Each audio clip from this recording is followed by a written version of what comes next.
ये दोस्तों, चाहे बिहार पुलिस ड्राइवर, चाहे दिल्ली पुलिस ड्राइवर की कोई भी वैकेंसी है, उसके लिए कुछ मेन धारा अकॉर्डिंग टू PYQ एक शॉर्ट रिवीजन से करा देते हैं। आपको भी एक राय देंगे, आप लिख लिख के याद करो तो बेस्ट है। जैसे मैंने 6ठी 7वीं पर लिख रहा हूँ, मैं इनको मेन PYQ है। पीछे भी 4-5 वीडियो डाल दिया, आप देख लेना। तो पहले करते धारा 112। ये धारा 112 के अंदर आपकी स्पीड लिमिट की, और अगर इसको स्पीड लिमिट के तहत आपको 183 के तहत चालान करता है, अगर आप इसको नहीं मानते हो तो उल्लंघन में। धारा 117 निर्धारित भार सीमा, इसका अगर इसका उल्लंघन करते हो तो आपको मिलती है 194। एग्जाम्पल जैसे कि दिल्ली में ट्रक अलाउड नहीं है दिन के समय में। इसके अंदर आपको 2-3 चीज़ें होती हैं, भार प्रतिबंध, और जैसे कि नो एंट्री, सब इसी के अंदर आता है 113। धारा 114 वाहन जांच कराने की शक्ति, इसके अंदर आप जैसे कि अगर कोई भी वर्दीधारी कांस्टेबल, हेड कांस्टेबल, किसी भी पद का अधिकारी अगर आपको जांच करने के लिए कहता है तो आपको कराना पड़ेगा। इसके उल्लंघन पर 179(2) के तहत चालान करता है। इसका 40,000 का चालान है शायद। धारा 116 रोड साइन लगाने की, SP रैंक या उससे किसी भी बड़ी पोस्ट के पास अनुमति होती है। धारा 117 वाहन पार्किंग निर्धारित जगह पर, जैसे कि आप पर निर्धारित जगह सिर्फ पार्किंग में खड़ी कर सकते हैं। इसके उल्लंघन पर आपको धारा 117 और 177 भी लग सकती है। धारा 119 ट्रैफिक साइन पालन करता हुए, इसका पालन नहीं करते हो आपको सामान्य धारा लगती है 177। जैसे कि अगर आप ट्रैफिक साइन, रेड लाइट या करते हो तो आपको 184 मिलती है, डेंजर ड्राइविंग। धारा 129 हेलमेट पहनना अनिवार्य है, अगर इसका उल्लंघन पर आपको 194D कटता है। जैसे 194D आपका ही है, 194 ही नॉन वायलेंस, आप नो हॉर्न, शांत जगह पर हॉर्न नहीं बजा सकते। धारा 130 RC लाइसेंस दिखाने का कर्तव्य है। धारा 146 आपको थर्ड पार्टी इंश्योरेंस रखना है, अगर ये नहीं है इसके उल्लंघन के तहत आपको 96 के तहत चालान कटता है।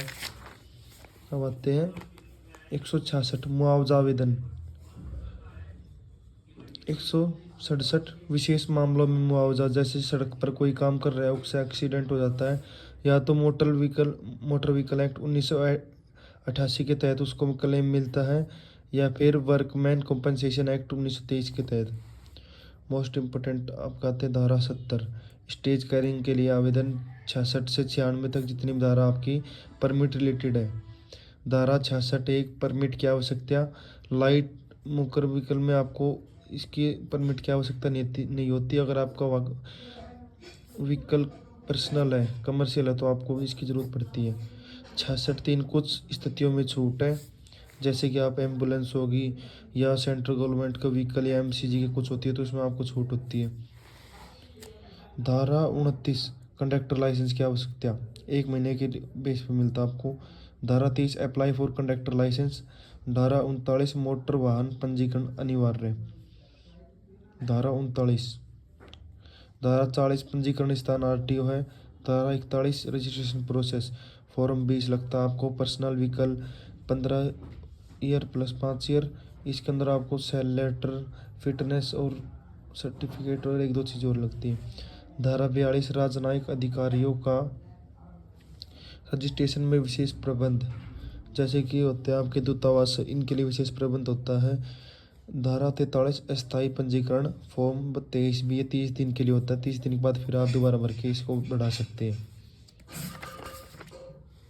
इनको फिर से शॉर्ट रिविजन कर लो जल्दी से।